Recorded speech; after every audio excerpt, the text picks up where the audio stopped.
gaafa isiin bakka argatte achi booda mucaa barbaadan eegdanii achi booda kaa mucaadha yaa argamaa yaa akkuma ofii dhabamee yeroo tanaayyuu karaa deebi'ee suuditti deebi'aa jira imaltuudha jechuudha argitanii gurbichi karaa imaltuudha nama suudii sadii maa afur deebi'e argitanii yookaan inni karaa deebi'ee suuditti deebi'aa jira Sadi dhufe arabaan mucaan rukkaaba kiyya sadi dhufe waan jedhini namallee dhufaara. koo kana jedhaa bar ammallee tama hafe kana waan nufi hafarso maal jechuu barbaadisni fakkaate baay'ima akka isin caqasetti illee akka hubadhetti illee dubbii iluu tana ta'uudha qabdi. Ooftanii horii kana jaanjamitti naquuf deemtanii jedhe. Maal jechuu barbaade? Amma wanti ta'ee jira. Dubbii doombirsan irratti illee hin deeggaru dhibbaan dhibbatti hin deeggaru. Dubbiin nu deeggaru qabnu dubbii nuti beekani amma dubbii iluun jedhee fi dubbii waan ofii jetteedha. Dubbii waan ofii jette gastii mara keessaa yoo ati ijoollee ta'anii taanfaa marti ajandaa si qoratte ati kasaarte obboleettiti jabinni keellee hanqate ammaaf mata hidhaa dubbii. Mucaa kana abbaan barbaadu dhabaa ka abbaatu ta'a ka abbaa fedhee ta'u ka abbaa ilma namaa ta'e uumamee jira. Ilma namaa ta'e argamee jira. Dubbiin teessan dubbiin isin ooftantu dubbii yartuu ta'uuf deemaarti. Dubbii hin taane ta'uuf deemaarti isin argaa jira waan ta'eef jechuudha. Kanaaf haadha dhalteemi haadha ilmoodha. Abbaa isaa haadha beeka. Abbaa fedhee haa ta'u kan nama kanaa ta'e ka abbaa fedhee haa ta'u. Kanaaf mucattii tanaa mala haa goonu dubbii isa dhumaati. Kabbalee dhiifne jechuudha dubbiin tana ta'u. osoo dhageettu gastii kaanni kan irra xulxul jettee ilmoo ofiirra daayipparii jijjiirattee waan argattee nyaattee gachiisuu dhabdee olii gadi fiiddi taanaan hanga gaafa guyyaan isii beellamame sun gahutti haadhatu dubbii balleeffate keessa hin jiru hankasanii haadhatu ejjannoof dhoogge jechuudha. Nitanii Oromoon hadha girjettu tun faayidaa takka siin qabdu faayidaa takka. Interviisi godhanii fooloonsi guddifatanii yoo tana keerii yaadee nama meeqatu maqaa tiktookii kan keetiitiin banatee jira. Nama hedduu amma jaartii Mansuuritiin dhengadda nama meeqan arge amma sarchi yoo godhu maqaa jaartii Mansuur nama meeqatu ittiin banate. Oromoon baay'isawwee jaartii ajandaa barbaaddee jechuudha. Atama kun guyyatti nama fooloo 30 gale jechuudha. 10 irraa kaatee 30 galte reekoordii qabsite jechuudha. Argitee? Haadha baate Wayyee. amma iddoo haasa'u miti keessan guruupiin ijaarratanii waa'ee dhimma mucaallee waa'ee isiillee ittiin ijoollee walii maakiin faan ijaarratte akkasuma Haala taate. guyyaa qaasilillee ni qarqaarra jedhee guyyaa wayii qabanii fi yoo galullee barbaade boleettii wayii murteeffadhu akkuma qara jaba sooshaal miidiyaa yeroo tokko amma haaraa waan taate bati waa balleessuu dandeetta akkuma amma tolchitee sagalee ofii taate kana yookiin waa balleessuu illee dandeetta egaa qusataa deeme jechuudha. Sigalee wanti taasoo itti martu riikardi ta'a ni ta'a. Amma feemasii taate nama jiru keessaa ka guyyaa tokkotti 20 wayii galle si arge kaawwa warra du'e fooloo godhaa ummanni. Kanaafuu jabaadhu asuma inni feemasii taate jajjabaatte maashaallah isin jenna haadha dhiiraati maafi mushkila. Daqiiqaa lama naa kenna dhiifama wajjin daqiiqaa lama naa kenna.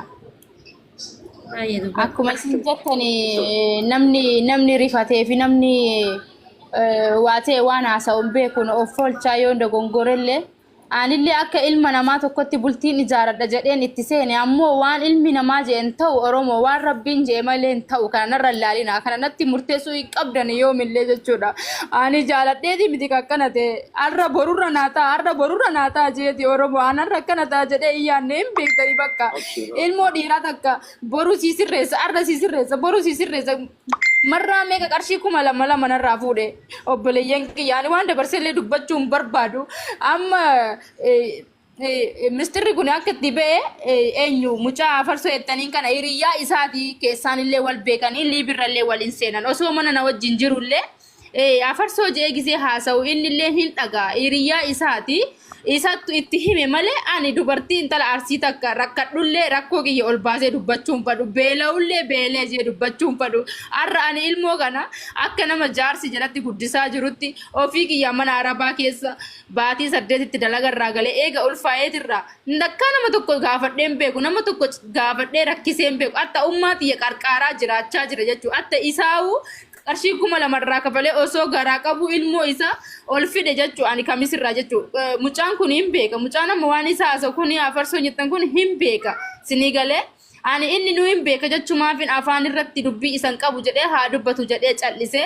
akka nam tokkotti dogongore dhugaadha badii kiyya lammaffaa ammoo arrarra boru naata arrarra boru naata je'eeti malee jaaladhee miti. Akka borullee naaf gaariin ta'eenis nin beekanillee ammoo ani ijoollee keenya ka dubartiidha jechuudha. Ani akkana ta'e ijoollee isinillee hin shawwadamina.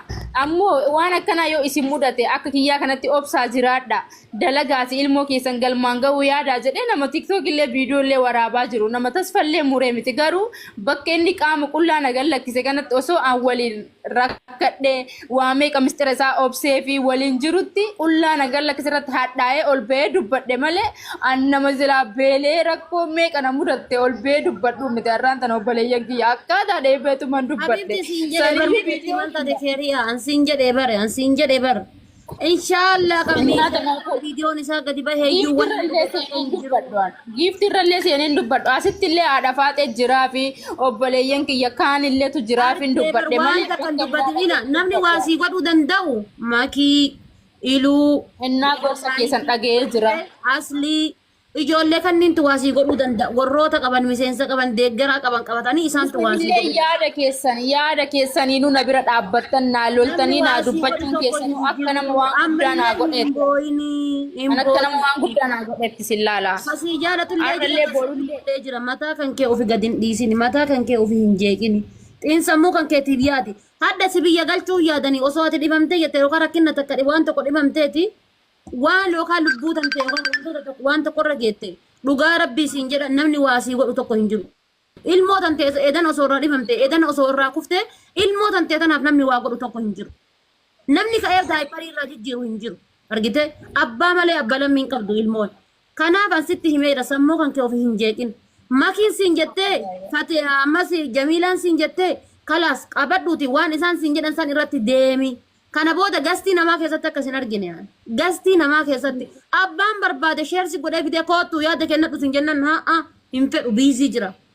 Ilmoo walirra qabdee ilmoon barbaada hayyee gastii nama bakka gastii namallee seenee haasa'uun qabu ani galuu barbaada kalaas rakkoo takka hin qabu akkuma ati naan jette tolee gorsa keessan dhaga'ee jira. Innaa jechuudha namni jaalatee akka argin ta'u hundarraa yommuu waan ilmoon namaa jetteen ta'u waan rabbii guddaan je'e ta'a malee waan ilmoon namaa je'en ta'u ani akka yaadee karaa kana itti dhufe haadha tiyya miskiina olii gad deemtee kadhattu mana itti ijaaruuf mana kiraa keessaa baasuuf ofii kiyyaa nama ta'e biyya kiyyatti lafa abbaa kiyya ijaaradhee galuufi malee dhiira walii walitti dhufe akkana tahaa namni yaade hin jiru jechuun waan an yaade naan taane. Akkasuma lafeetii nama meeqatu durbummaa tana hin gatu jedhee osoo irra taa'u durbummaa tana. Dhiira tanaaf jettee waan nun taane hin qabnu aarsaa hedduu kan falleerra dhiira tanaaf dhageeffadhu. Dhiirri ammoo dhiirri binees adurreen gisee hantuuta nyaachuu barbaaddu ni taphachiifti. Akka garan uttaalte. Dhiirri gaafa si ganuu barbaadu gaafa si gatuu barbaadu harbaan kamsaadha kamsaan jummaadha jimaan sanbata diqqaadha yookaan haadha isaatti dhibama yookaan obboleessa jaartii butee gala yookaan abbaa isaatti daangaarra namaa wal lola yookaan obboleessa isaatti kolleejii eebbifamaa yookaan dudda dhukkubaa yookaan poolisii qabee biyya galchaa achi gaafa as deebi'ee jedhee nikaa si godhata yookaan achi gaafa as deebi'ee biyya si galcha tooftaa dhiiraa ta'e kun tooftaa amaloota dhiiraati argite amaloota dhiiraati. Hanga macoyee kan kee gadi si bu'anitti amaloota dhiiraati. Shamarran ta'enna ammoo shamarran ta'enna hamma dandeettaniin tooftaa kana baradha. Anama muyyatii tanarra waan dubbadhu. Rabbi boru waliin nu deebisa boru waliin nu deebisa shamarran ta'enna jechuudha. Boru waliin nu deebisa muyyattiin tun lafa geette hara haa galfattu. Iluu waa'ee dhiiraa dubbannaan imooshinaali keessa seenee ol bahe. Osoo hadha biyya faranjii osoo taateeti hadha naayin waan hin bakka inni jiru fuuta. Akka mansuursan jechuudha. Biyya faranjii hin jirru. Kaballaan bulaarra malee naayin waan hin bulaan jirru. Koodii dhiiraa kan beeku dubartoota biyya faranjiiti. Koodii dhiiraa makfachaa dhiiraa kan beeku shamarran biyya faranjiiti. Isaanii jechuudha warri bakka dhiiratti bananii itti qollofan hin beeku. Amoomaan dubbadhu guyyaan kun haa taru deemi daa'ima kan kee dhiqadhu rafifadhuuti waan argatte nyaadhuuti dirra nagayaatiin rafi.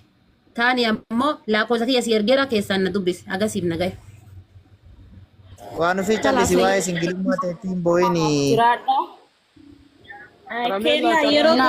Yeroo takka osoo hin deemin pilis carraa naa kennaa dhiifama wajjin. Carraa kennaafi. Keeriyaa hin deemini. Salaamu alaikum warahmatullahi wabarakatuh. Hundumti keessan warri gastii gubbaarra jirtanii. وعليكم السلام ورحمة الله وبركاته أنا في وعليكم السلام. أنا مجي كراميلا وسين دبتارا. modeelist Ani karameellaadha.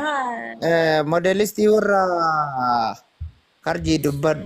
Ani waan baay'eellee dubbachuu hin barbaadu. Keeriyaan na beekti jedhee yaada. Keeriyaan na beekti jedhee إيه في والبين أكثر من أجرتا Allega alhamdulillah wanti isin jechuu barbaadu wanti isin hubachuu barbaadu jechuudha mucattiin tun walumaa galattu qarqaarumsa feeti waan biraa asirratti dubbachuun fedhu isin illee bareechitee na beeytaanis bareechee beeka walumaa galattu qarqaara keessaan silkii yeroo dawwaluuf narraan kaaftu bakka isin jirtu iddoon isin jirtu amma baruu barbaada garuu maan ajandaa biraallee hin barbaadu waa'ee isaas dubbachuu hin fedhu sababa isin silkii hin kaasneef asirratti dubbise Keeriyaa osoo isin ilmoo kana dhalli waan jawwaalli sana yalaa bade siifu ani amma jawwaala haaraa bitadhe atta dhiyoo tana ijoolleen agartee itti haa taphattu hunda jedhee viidiyoo hundaa warra waraabee jira jawwaala haaraa bitadhe ka awwalaa Okay, misenjaran si barreessee jira misenjaran sagalee si qabee jira achiin barreeffama kiyya laaliin adeemsee amma bakka jirtu bakka kana dhaggeeffannaa ani nama isii bira jiru mucattii wooma barreessitaniif illee dandeettee hin deebistu sammuu waliin laaqamtee amma naarabaatiin dhufee bira jira ammaa fi namni ani manaarabaatiin bira jira gammaa manatti hin galchinee dhiifama wajjin bilbilallee namaa deebisuus hin beektu waa'ee sooshaal miidiyaallee irraa hin beektu saniifiyyuu warri gargaartanii gara biyyaa galchuu barbaadan haadha faaxanillee keessaanis dubbisaa lakkoofsisii siifin erga odoman isii bira mucattii bira jiru mucattii wallaahi sammuun isii walitti diigamtee jirti. Okay, mana arabaatirraa ni fuunaa manatti ni galchinaa barreeffama kiyya na beekti waan ta'eef misenjara kiyya laalii keessaan na dubbisi jedhiin. Anna akkasii TikTok Halima Abdulaziz jedha amma asin jalatti lakkoofsa tokko hin barreessaa ani mucattii nama ganda tokkooti illeedha ammallee Oromoodha. والله سواق قبضت ما ديدات بقى كراميلا كان ما رانزل يلانات كراميلا كان ما رانو تال ما في مشكله مجتين يو ديبستيف نما بايك سانغافته ديبسا هندو اني غافي اريا دغيفت غافي تو كله برباچسو اني بريجي سي ويكا سي بريجته نبيتي اوسو يلمون دالندورا نما سي ججبيسا سي برات ابتا توري تكونا kalian semua messenger apakah mama jijjirat tamaka messenger kiyala di barreeffama kiyya deebisi wanti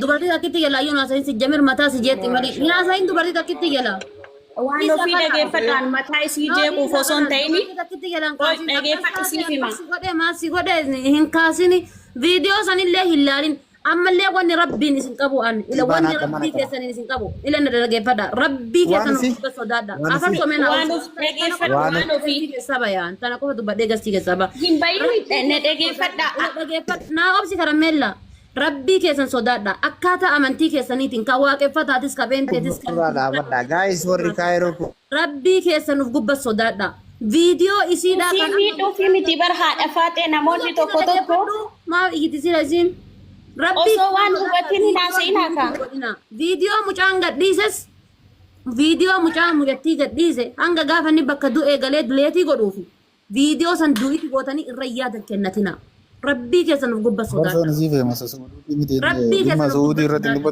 tokkoffaa mucaa hoolaa kana feemasiisuu deemaartan lammaffaa taree deebi'ee viidiyoo kan akka baay'atu godhaartan gaafa mucaan sun kaasee viidiyoon kun si biraa hin ka'u argitanii gaafa mucammaan sun dhufee dileetii godhe sibira mana kan keetti dhufanii kaasii mucaan kaaseera jedhanii si haadha dhawse hawaamaniif moo maa du'iti irratti gootan viidiyoo irratti du'iti hin godhina rabbii keessan sodaadhaati antanumaan isin kaasisiifnee jira waan agasiif nagaya obboleetti warri akka biyya sun barabiyaatti haadha faatee keessatti jira aadi wanni na deebisi lakkoofsa isiitiin si erga mucattii sammuun isii waliin jiidee jirti Halima Abdulaziz ka jedhuun keessaan si dubbiseetiin jira ammatan akkasii warri wajjin asirraa gabbaa ilaa kobsatii ergee fi jira keessaan na dubbisiisi dhumate obboleettiitii maal goota anillee amma biraa deemu jira Oromoo mucattii tana bira dhaabbadhaa gargaara amma naarabaattiin bira jira kun ol sawwaan alan na eegaa jira akkasii waan biraa ajanda barbaanne gargaarsa biraa deemu jirtu tun lookeeshiin ergii fayyee ni fuunaa isii mana arabaa dhiistee maa biraa deemta wanni mana arabaa dhiisee biraa deemuuf arabnillee mucattiin birrii guyyaa 10 wayinu biraa qabdi birrii guyyaa kudha wayii dhiisii kabaatee hedduutu iyyuu haa ta'u dhiisiiti lookeeshina ergii fi nabeetti isiin miseejaraan naa dubbistu. Kalaas ayyasii fi yasiin yoo galuu taate Seeriyaan nabeeta waan ta'eef keessaan na dubbisi asirraa bayiiti. ayyee isin hundaayyuu ni dubbisa waan ofii naa jiraadha naaf galatoomaa naaf rakkamuu keessaniif haadha faatee atillee Fadhamma. obboleeyyan kiyya kaan rabbi umrii sinaa dheeressu obboleetti teessanii fi wanni hamtuun akkanaa isinirra hin gahini innaa warroota na jajjabeessitan naaf galatoomaa sii fi yasiin dubbisa ayyee tolee Ammallee nama Ayyee naasifuudha lookeeshina kan keenyaa ergirraa bayi lakkoofsa si nama erga. hunda xulxul jettee dubbiftee si qabanii mana suudhaa suudiitti sin darbisiisini. Oromoon shira hedduu.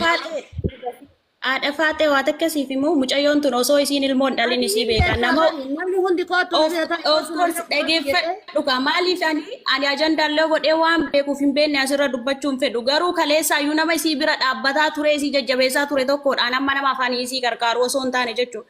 Kanaaf ani keessaan na dubbisii mana arabaa jirturraa sii fuudha hanga furmaata argattuu jedheen waan biraan barbaadu an ajandaa biraa. yaa bar ati yaaduu fi dandeettaa bar ani maal jedhe Oromoon shira hedduuf keessaa qabdi. Si qabanii mana hidhaa kumeessi si darbisiisanii uqqamamtee achi waggaa 3-4 hin taa'in tanuman dhaamaa ta'e nama Karameellaati yadiisii.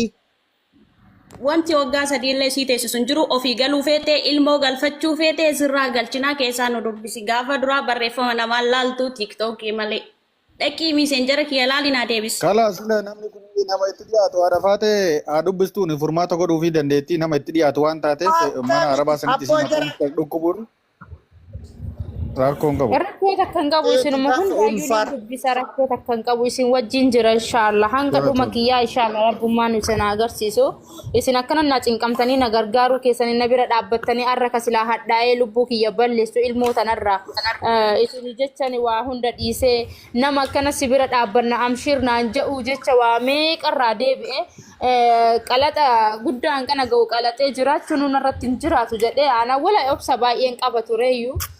Obsa san fixadhee waa baay'ee ofirra yaadeen ture garuu nama keenya ijoollee keenya ka dhiiraaf dhalaa ta'an asirratti naaf jecha lolaa jiran kana gizeen argu waa hundaayyuu dagadhee na akkasumatti rabbi isin yaa jiraachisuun